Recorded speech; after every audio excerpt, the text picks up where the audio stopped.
Hello everyone. So today we will discuss about the topic collection and deduction of tax at source. These are the two topics, that is collection of tax at source and deduction of tax at source. So let's start first with tax deducted at source. It means TDS. हमने ये सुना होगा कि हम TDS deduct करते हैं. So TDS है क्या?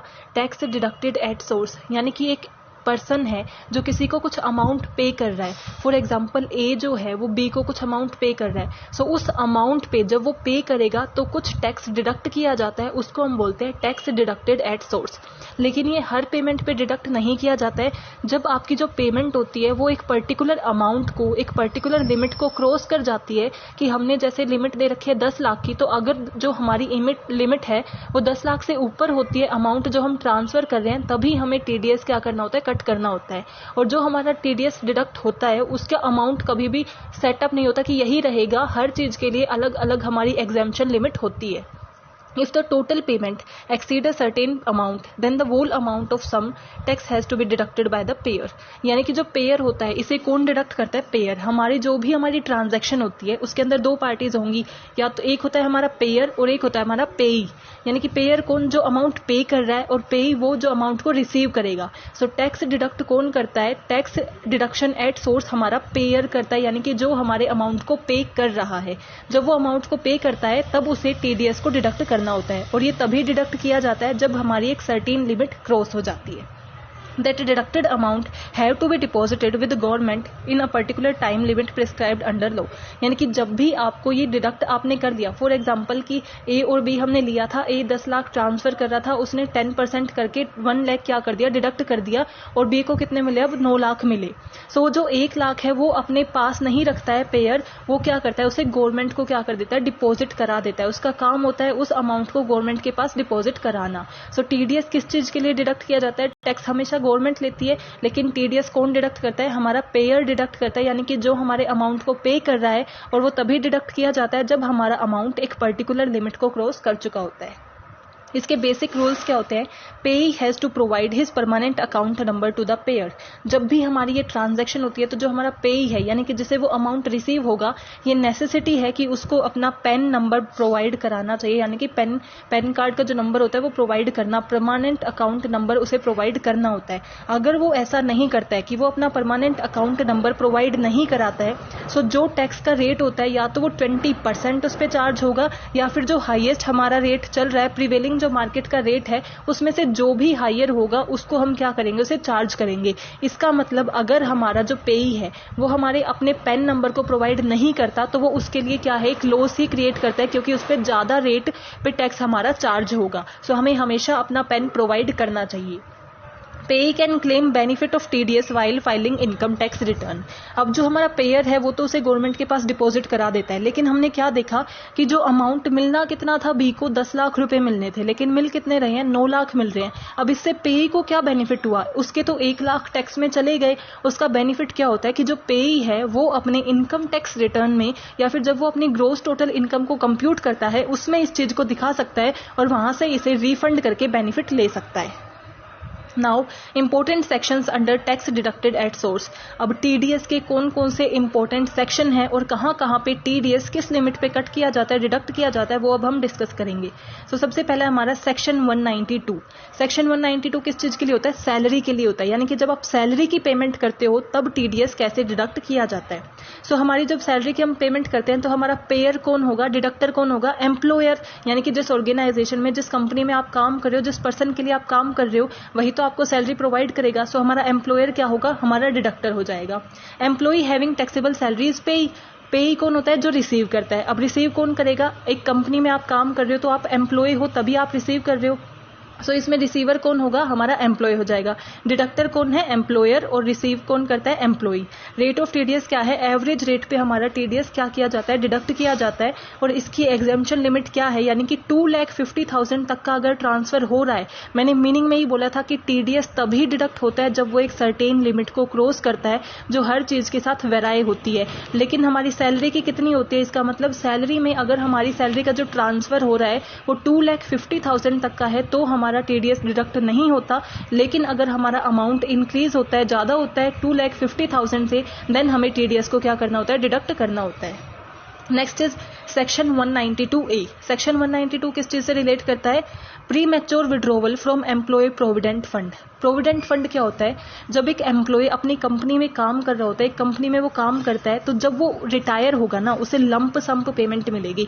आपको पीरियोडिकली क्या मिलती है? आपकी सैलरी मिलती है कि 20,000 पर मंथ आपको मिल रहे हैं, लेकिन जैसे आप ही रिटायर होगे आपको 2 लाख 10 लाख एक लंप सम पेमेंट मिलती है। और वो कैसे मिलती है? आपके प्रोविडेंट फंड से। हर महीने कुछ ना कुछ अमाउंट जो है प्रोविडेंट फंड में डाला जाता है एम्प्लॉयर की तरफ से, और जब आप उस सैलरी की रिटायर करते हो, अपनी जो जॉब छोड़ते हो, तो उस टाइम पे आपको प्रोविडेंट फंड प्रोवाइड किया जाता है। सो जब आपको प्रोविडेंट फंड की पेमेंट होती है, उस टाइम पे आपका कितना टीडीएस चार्ज होता है। अब इसका डिडक्टर कौन होगा, यानी कि कौन डिडक्ट करेगा? Trustee of the payment of employ provident fund. जो हमारे एम्प्लॉय प्रोविडेंट फंड का ट्रस्टी है वो अमाउंट को पे करेगा। वो हमारा पेयर है तो वो क्या होगा? हमारा डिडक्टर हो जाएगा। मिलेगा किसे? एम्प्लॉय को, तो हमारा पेई कौन हो जाएगा? एम्प्लॉय हो जाएगा। रेट क्या है हमारा? TDS at the rate of 10% हम क्या करेंगे? डिडक्ट करेंगे। लेकिन अगर हमें पेन प्रोवाइडेड नहीं है, यानी कि हमारे एम्प्लॉय ने अगर हमें पेन प्रोवाइड नहीं किया है, तो जो मैक्सिमम मार्जिनल रेट होगा, यानी कि जो सबसे बड़ा रेट होता है टैक्स लगाने का टीडीएस का, वो हमारा उस पर चार्ज किया जाता है। और हमारा टीडीएस कब तक नहीं लगता? इसकी लिमिट कितनी है कि अगर हमारा प्रोविडेंट फंड का अमाउंट अप टू 50,000 है तो हम क्या करेंगे? उस पर टीडीएस डिडक्ट नहीं करेंगे। लेकिन अगर हमारा अमाउंट 50,000 से इंक्रीज हो जाता है तो हमें उस पर टैक्स डिडक्ट करना होता है।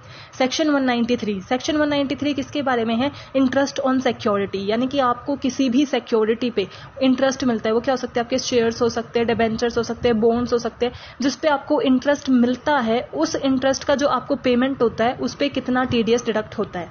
So every person paying interest on security will be a deductor. जो इंटरेस्ट ऑन सिक्योरिटी पे कर रहा है वो हमारा डिडक्टर हो जाएगा, जो रिसीव कर रहा है वो हमारा पेई हो जाएगा। अब रिसीव कौन कौन कर सकता है? एक डोमेस्टिक कंपनी हो सकती है, नॉन कॉर्पोरेट कंपनी हो सकती है, रेजिडेंट हो सकता है, ये सब क्या हो सकते हैं? हमारे रिसीवर हो सकते हैं। There is no TDS if amount of interest payable on. अगर हमारा इंटरेस्ट इन सब को दिया जा रहा है तो हमारा कोई भी टीडीएस चार्ज नहीं किया जाता। 7 ईयर नेशनल सेविंग सर्टिफिकेट के अंडर है, यानी कि आपके पास ये सर्टिफिकेट है और इस सर्टिफिकेट के ऊपर अगर आपको इंटरेस्ट मिलता है तो उस पर टीडीएस डिडक्ट नहीं होता। Security of central and state government या सेंट्रल गवर्नमेंट की कोई सिक्योरिटी है उस पर हमारा डिडक्ट नहीं होता। नेशनल डेवलपमेंट बॉन्ड एंड हमारी जो भी डीमेट फॉर्म में सिक्योरिटीज हैं उन पे हमारा क्या है? टीडीएस डिडक्ट नहीं होता है। और इसमें रेट कितना होता है? 10%। Next is section 194। Section 194 TDS का सबसे इंपॉर्टेंट एंड सबसे बड़ा सेक्शन है। इसके अंदर बहुत से सब सेक्शंस आते हैं। So section 194 subsection A, interest other than interest on security, यानी कि आपने 193 में क्या किया? Interest on security. लेकिन सेक्शन 194 ए क्या कहता है? Interest other than interest on security, यानी कि इंटरेस्ट ऑन सिक्योरिटी के अलावा बाकी चीजों पे आपको इंटरेस्ट मिलता है उस पे आपका कितना टीडीएस चार्ज होगा? ऑल पर्सन एंड इंडिविजुअल और एचयूएफ, यानी कि जो भी हमारे इंडिविजुअल है, एचयूएफ है, वो सब क्या बन सकते हैं? हमारे डिडक्टर बन सकते हैं। यानी कि जो हमारे अमाउंट को पे कर रहे हैं, डिडक्टर कौन हो सकते हैं? कोई भी हो सकता है।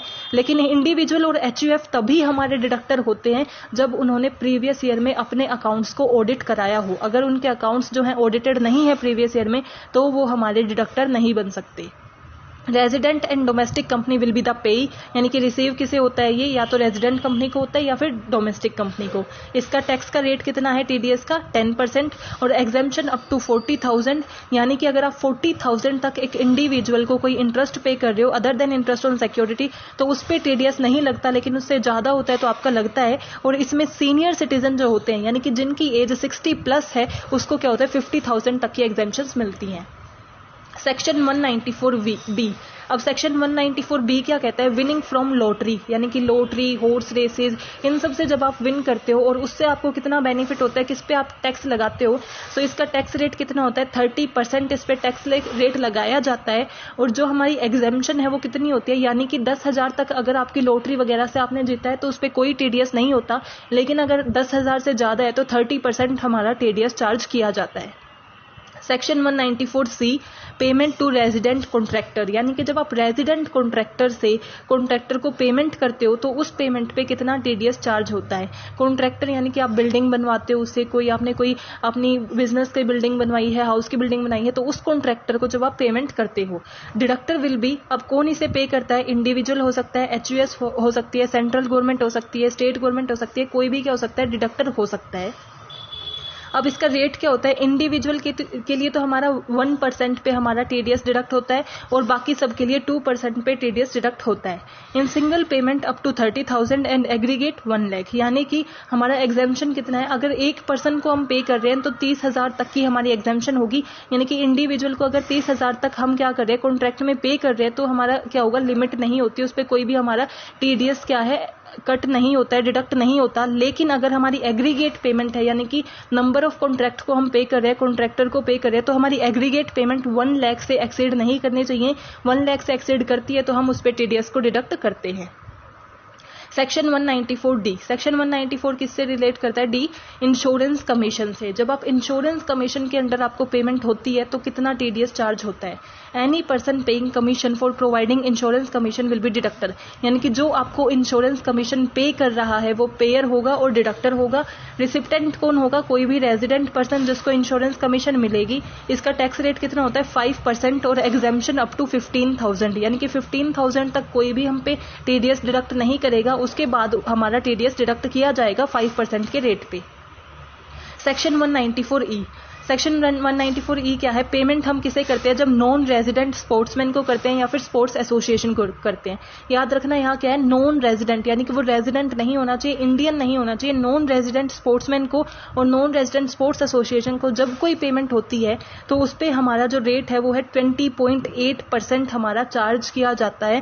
एंड पे इसमें कौन होगा, यानी कि किसको रिसीव होते हैं, स्पोर्ट्समैन को होते हैं या फिर एसोसिएशन को होते हैं जो हमारे नॉन रेजिडेंट होते हैं। Section 194F, payment of repurchase of unit of mutual fund. Mutual funds की यूनिट को जब आप रीपर्चेज करते हो उस टाइम पे जो पेमेंट होती है उस पे कितना टीडीएस होता है, 20% एट द रेट। जिस रेट पे 20% पे हमारा टीडीएस डिडक्ट होगा और डिडक्टर कौन होंगे, यानी कि कौन पे करता है, आपका mutual fund. Section 194G, commission on sale of lottery, यानी कि जब आप सेल करते हो अपनी लॉटरी की, जब आपके पास लॉटरी की टिकट आप सेल करते हो उस पर आपको जो कमीशन मिलती है वो जो है उस पर कितना आपका टीडीएस लगता है। Deductor will be any person paying commission, वो पर्सन जो आपको कमीशन दे रहा है वो क्या होगा, डिडक्टर हो जाएगा। और किस अमाउंट पे लगेगा, 5% पे वो डिडक्ट करेगा, टैक्स लगाएगा। लेकिन कितने से ऊपर, एग्जाम्पशन कहाँ तक है, अप टू 15,000 हमारा कोई टैक्स नहीं लगता, उससे ऊपर हमारा 5% के रेट से टैक्स लगता है।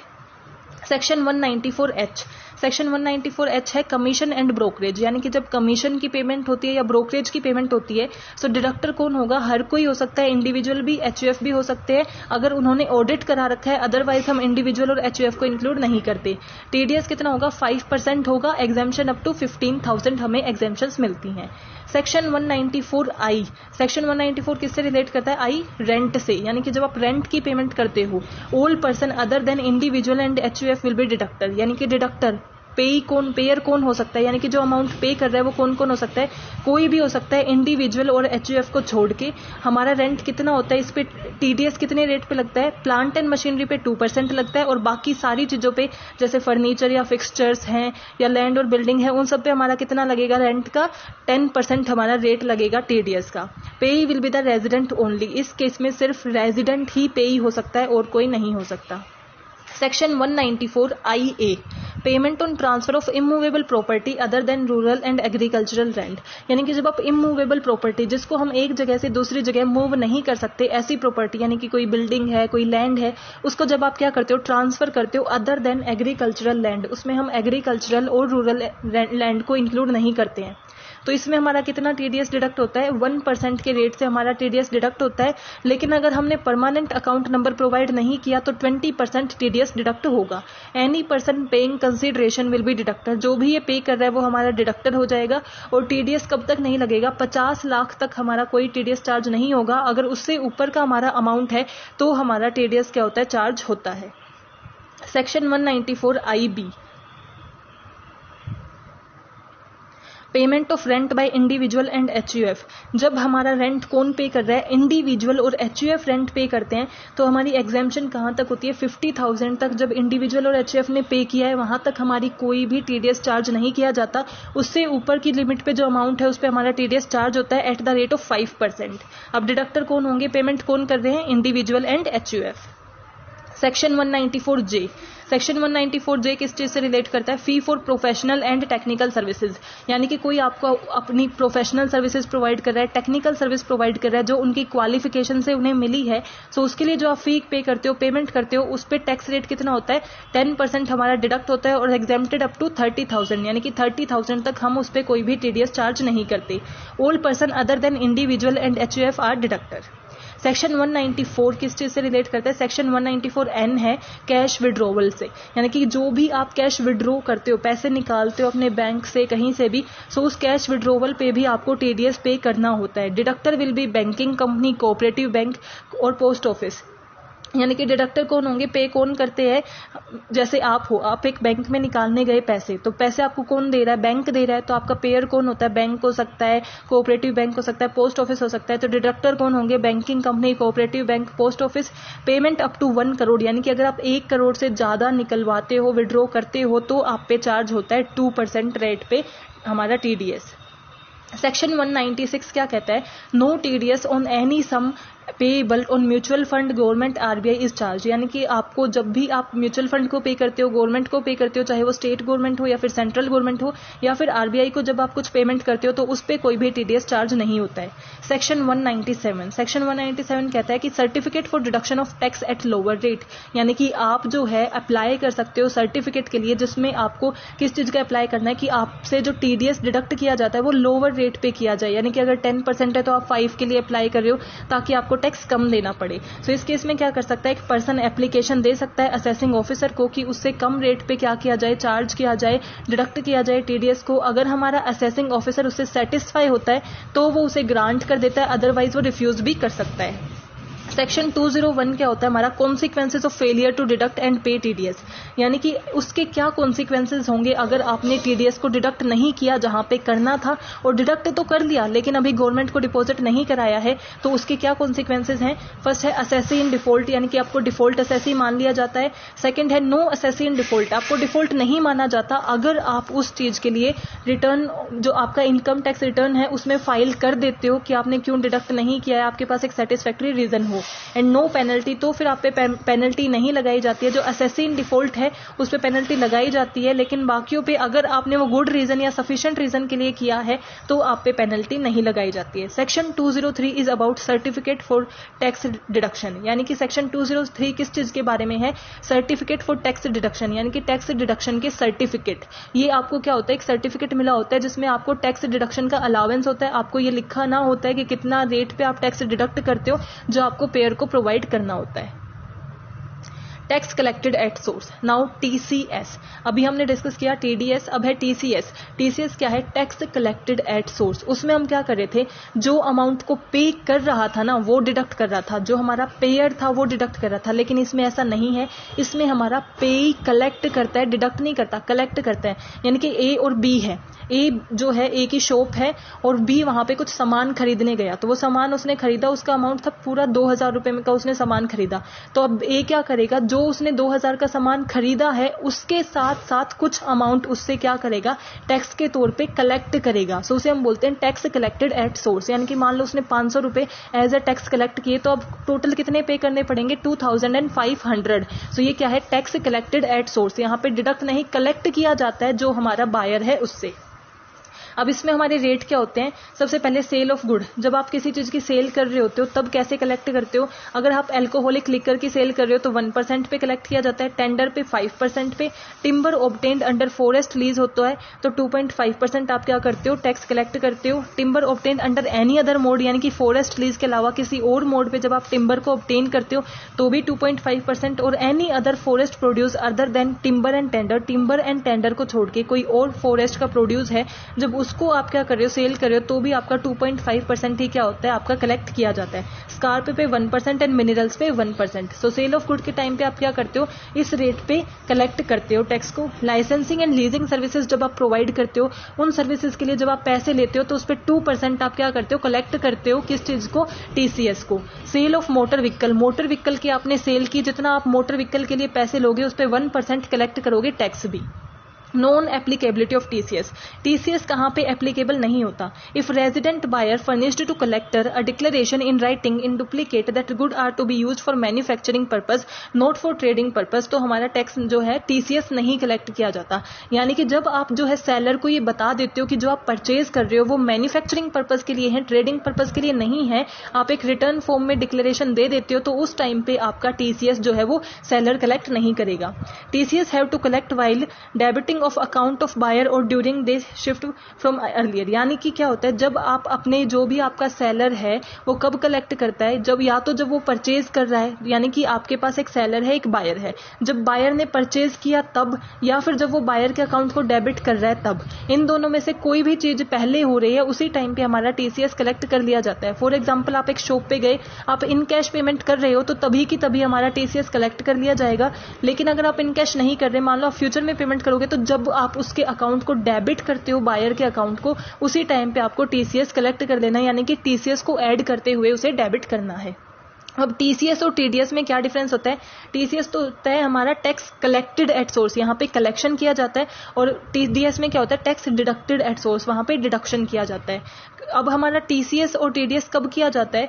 जो हमारा क्रेडिटिंग ऑफ अकाउंट ऑफ पेई और ड्यूरिंग पेमेंट। टीडीएस कब करना होता है? या तो जब हम क्रेडिट करते हैं हमारे पेई के अकाउंट को, या फिर जब हम पेमेंट करते हैं, जो भी चीज पहले होगी तब हमें टीडीएस को डिडक्ट करना होगा। और इसमें क्या होता है? Debiting the account of buyer, जब उसके अकाउंट को बायर के अकाउंट को क्या करते हैं? डेबिट करते हैं, या फिर जब हम बायर से पैसे रिसीव करते हैं, अगर वो इन कैश दे रहा है, जो भी पहले होगा उस टाइम पे ही हम टीसीएस को कलेक्ट कर लेंगे। Deduction from amount paid. TDS कहां से डिडक्ट किया जाता है? जो आप अमाउंट पे करते हो, और टीसीएस क्या होता है? जो आप अमाउंट रिसीव करते हो उसमें आप कलेक्ट करते हो। TDS is a buyer action and TCS is a seller action. So I hope you are clear with this topic. If you have any doubt, please mention in comment section, and I have also provided the link of this PPT in the description. You can visit there. Thank you.